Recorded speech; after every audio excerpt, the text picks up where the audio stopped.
স্যারকে সামনে দাঁড় করিয়ে ব্যাকগ্রাউন্ডে নিই।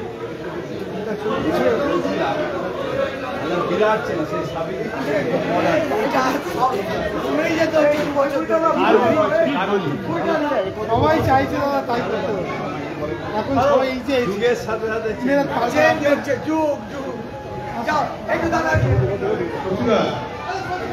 এইদিকে ঘুরে একটু সামনে থেকে একটু সামনে দিয়ে বাবু ছবিটা নিয়ে একটু সরে যান।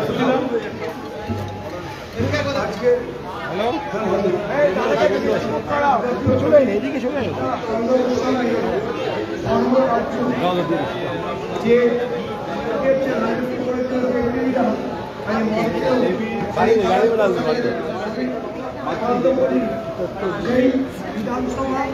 শুরু হতে চলেছে।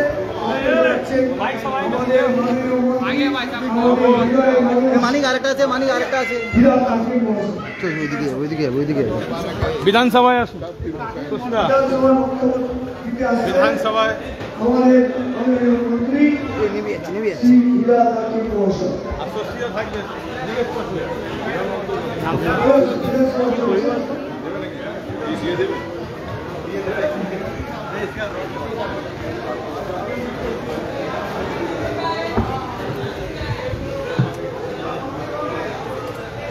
বিধানসভা কিছু কোশ্চিন আছে? ঢুকিস না ঢুকিস না ঢুকিস না ঢুকিস না আর ঢুকিস না।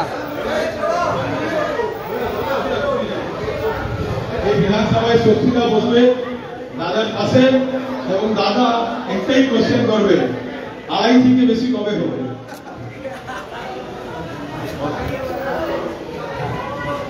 আজকের বিধানসভা দ্বিতীয় দিন, সেই দ্বিতীয় দিনে এই আমাদের বিধানসভার প্রশ্ন উত্তরে এখন অ্যান্সার দেবেন মাননীয় মিনিস্টার অ্যাফেয়ার মন্ত্রী শ্রী ফিরহাদ হাকিম মহাশয়। মাননীয় স্পিকার মহোদয় এবং ভদ্রমণ্ডলী, যারা আজ এই মহতী বিধানসভায় উপস্থিত আছেন, আমাদের ভারতবর্ষের প্রত্যেকটা নাগরিকের প্রধান দায়িত্ব হচ্ছে আমাদের ন্যাচারাল এনভায়রনমেন্ট এটাকে প্রোটেক্ট করা, এবং সেই উদ্দেশ্যে আমাদের ৭৫ পল্লী ক্লাব খিদিরপুরের তারা উল্লেখযোগ্যভাবে এই এনভায়রনমেন্টের জন্য এবং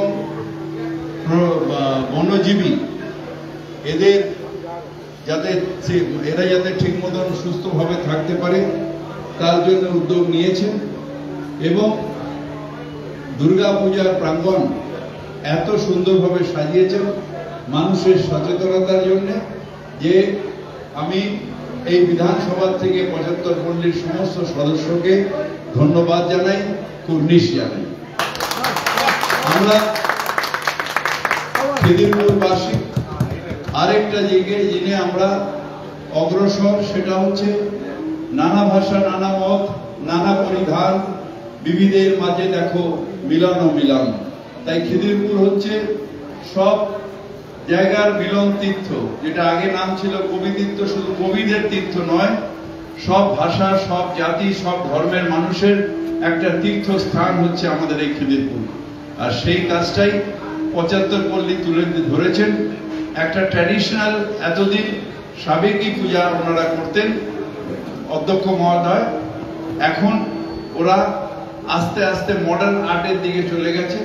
তাও তাদের আমরা এই বিধানসভা থেকে ধন্যবাদ জানাই, কুর্নিশ জানাই। আপনাদের আজকে এই খিদিরপুরে 75 পল্লীর ব্যাপারে এই বিধানসভায় উত্থাপন করতে পেরে আমি নিজেকে কৃতজ্ঞ মনে করি। ধন্যবাদ অধ্যক্ষ মহোদয় আমাকে এই সুযোগ দেওয়ার জন্য।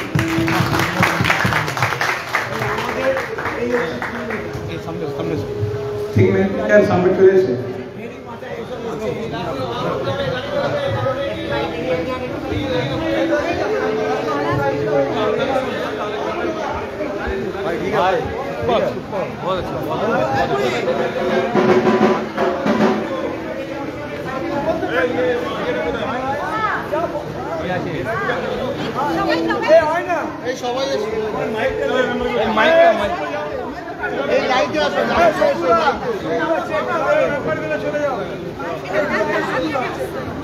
লাইটে আসো, লাইটে এসো।